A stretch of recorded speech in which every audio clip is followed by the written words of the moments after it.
Brought to you by Agilus Diagnostics. Health test की बात आती है तो मैं भरोसा करता हूँ India largest diagnostics company Agilus Diagnostics. खुद को टेस्ट करते रहो। महाराष्ट्रात महायुतीला मिळालेल्या अभूतपूर्व यशानंतर आता सरकार स्थापनेच्या हालचालींना वेग आलेला आहे। ह्या निवडणुकीच्या इलेक्शन मॅनेजमेंट कमिटीची जबाबदारी ज्या नेत्यावर होती ते नेते आपल्या सोबत आहेत। रावसाहेब दानवे अर्थात माजी केंद्रीय मंत्री सुद्धा आहेत। खरं तर हेच सगळ्यांना हा प्रश्न पडलाय की असं काय मॅनेजमेंट तुम्ही केलं इलेक्शनचं जेणेकरून ना भूतो ना भविष्य असा हा निकाल समोर आलेला आहे। खरं तर भाजपच्या सुद्धा नेत्यांना अपेक्षित होतं का की इतकं मोठं यश मिळेल?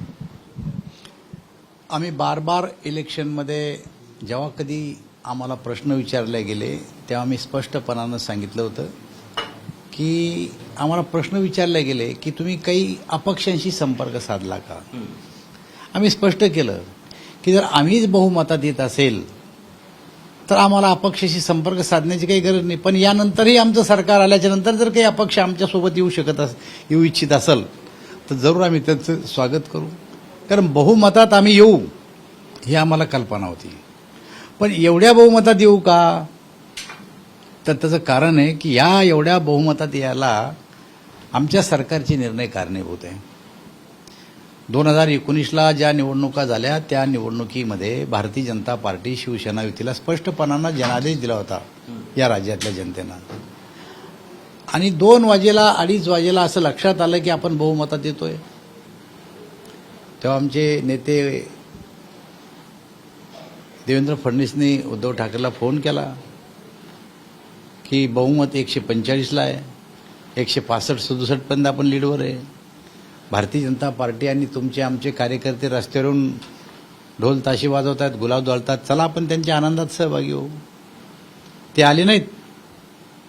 3 वाजता प्रेस कॉन्फरन्स केली आणि सांगितलं की आमचे सारे पर्याय खुले आहेत, आणि त्यांनी काँग्रेस आणि राष्ट्रवादीचे संघ जाणं पसंत केलं। असंघाशी संगत केली, एक अनैसर्गिक सरकार जन्माला घातलं आणि 2.5 वर्ष सरकार चालवलं। शरद पवारांनी आपलं आत्मचरित्र लिहिलं, त्या आत्मचरित्रात म्हणलंय की माझ्या आयुष्यात पूर्ण 2.5 वर्षात एक दिवस मंत्रालयात आलेले मुख्यमंत्री म्हणजे उद्धव ठाकरे।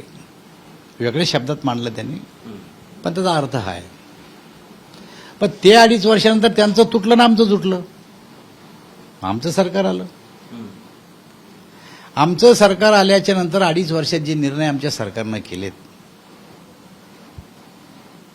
आणि प्रामुख्यानं लोकसभेच्या निवडणुकीनंतर जे निर्णय झालेत, त्या निर्णयाचा परिणाम म्हणून आम्ही बहुमतात आलोय स्पष्टपणे। काय निर्णय केले आम्ही की आमचं विजेचं बिल जे आता थकलेलं आहे, जे शेती करतात त्यांच्या काळातलं थकेल, त्यांच्या आजोबाच्या काळातलं थकलेलं आहे। कारण शेतीमधला माल विकून घर चालवून जो काही पैसा उरला पाहिजे होता बिल भरायला, तो पैसा आमजवळ उरू शकत नव्हता, आणि म्हणून ते बिल थकत थकत आतापर्यंत आलं। सरकारही म्हणत गेलं बिल माफ झालं पाहिजे। आम्ही पण मोर्चे काढले विरोधी पक्षात असताना, आम्ही जेलमध्ये गेलो या विषयामध्ये, पण बिल माफ नाही होऊ शकलं। मागचं बिल तर माफ केलंच, पुढं 5 वर्ष बिल मागणार नाही अशा प्रकारचा मोठा निर्णय आमच्या सरकारनं घेतला। तो एक आमच्या शेतकऱ्याच्या शेतीमध्ये गुंतवणूकच झाली ना। दुसरा निर्णय घेतला की जे काही सोलर पंप आहेत, मागेल त्याला सोलर पंप आणि 90% सबसिडी। 10 लाखाचा पंप जर 1 लाखात भेटत असेल, पूर्वी आम्ही पंप आणायचो तर सगळा शेतीमाल विकून पंप आणायचो, आणि शेतीमाल जर पंपात घातला तर बाकीचा व्यवहार करायला आमचा पैसा उरत नव्हता। आणि आज सरकार जर 90% पैसा देत असेल आणि आम्ही जर सोलर पंप, पुन्हा बिल भरायचं काम नाही 25 वर्ष, तर त्याचाही मोठा परिणाम सरकारवर झाला। महिलांसाठी 3 सिलेंडर मोफत वर्षातले। शेतीमध्ये जशी सरकारनं गुंतवणूक केली तशी संसारामध्ये सुद्धा सरकारनं गुंतवणूक केली, आणि विकत आणणारे 3 सिलेंडर आम्हाला मोफत भेटायला लागले। लाडकी बहिणा प्रत्येक महिलेच्या खात्यावर 1,500 रुपये जमा व्हायला लागले। ज्या बिचाऱ्या शेतीमध्ये काम करू शकत नाही किंवा ज्यांना सहारा नाही, त्यांना किती आनंद झाला असेल। 7,500-7,000 रुपये जमा झालेत, आणि दिवाळीचा आम्ही पुन्हा एक शेवटचा हप्ता टाकणार होतो, पण उद्धव ठाकरे, शरद पवार, काँग्रेस निवडणूक आयोगाकडे गेलं आणि पैसे टाकू नका म्हणून सांगितलं।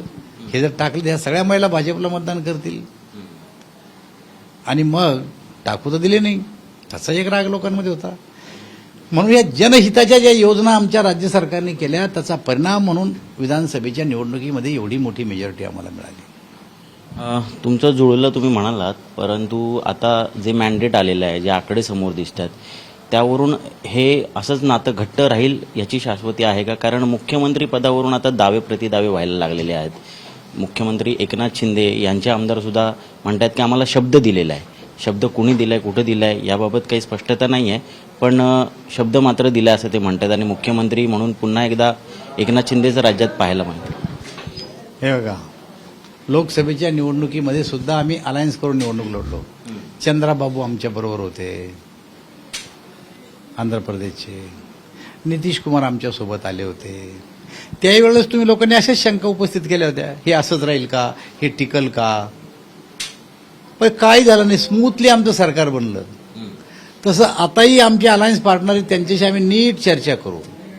लोकसभेचं चित्र वेगळं होतं, त्यावेळेस महायुतीला फटका बसलेला होता.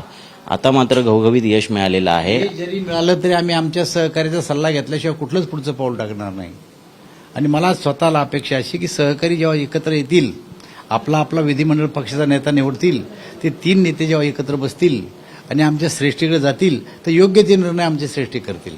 बरेच जण बिहार पॅटर्नचा सुद्धा उल्लेख करतात की महाराष्ट्रात बिहार पॅटर्न राबवलं. त्या काळामध्ये निवडणुकीच्या पूर्वी असं ठरलं होतं की कोणाचे कितीही निवडून येऊ, आमचे पुढचे मुख्यमंत्री नितीश कुमार, हे ठरलं होतं.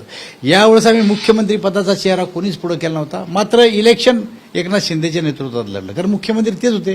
राज्याचा जो मुख्य असो त्याच्या नेतृत्वात निवडणूक लढल्या जाते, ती लढली आम्ही. पण मुख्यमंत्री पदाचा चेहरा पुढचा कोण हे आम्ही ठरवलं नव्हतं. दावा तोच केला जातोय की जर त्यांच्या नेतृत्वात निवडणुका लढल्या, जर लाडक्या बहिणींमध्ये, गोरगरिबांमध्ये कॉमन मॅन म्हणून जर ह्या राज्यात कोणी काम केलं महायुतीचं तर ते एकनाथ शिंदे आहेत. आणि अर्थातच मुख्यमंत्री म्हणून त्यांनी चांगलं काम केलंय, त्याला भारतीय जनता पार्टीचा पाठिंबा होता. त्यांच्या कामाला कोण नाव ठेवत आहे? त्यांनी चांगलंच काम केलंय. पण हे काम आम्हाला निवडणुकीत कामी आलंय, आम्ही कुठं नाकारतो.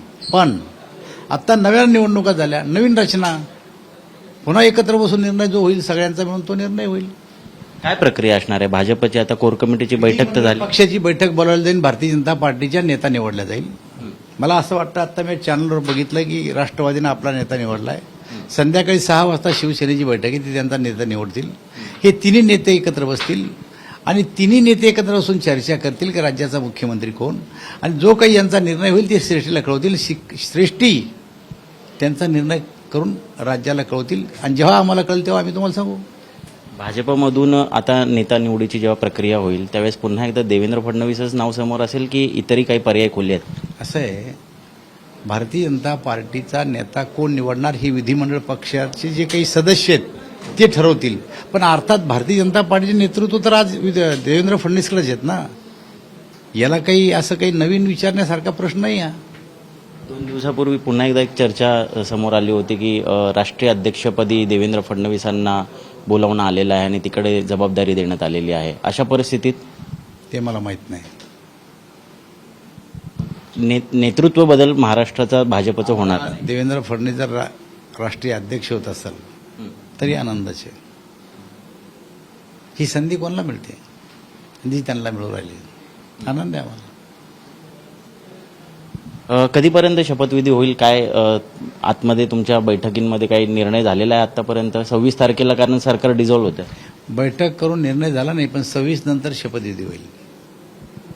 शरद पवार अजून काय बोललेले नाही आहेत, पण उद्धव ठाकरेंना मात्र फार त्रागा झाला. म्हणजे त्यांचं म्हणणं आहे की जनतेने आमच्याशी असं वागावं हे काय मला पटलेलं नाहीये.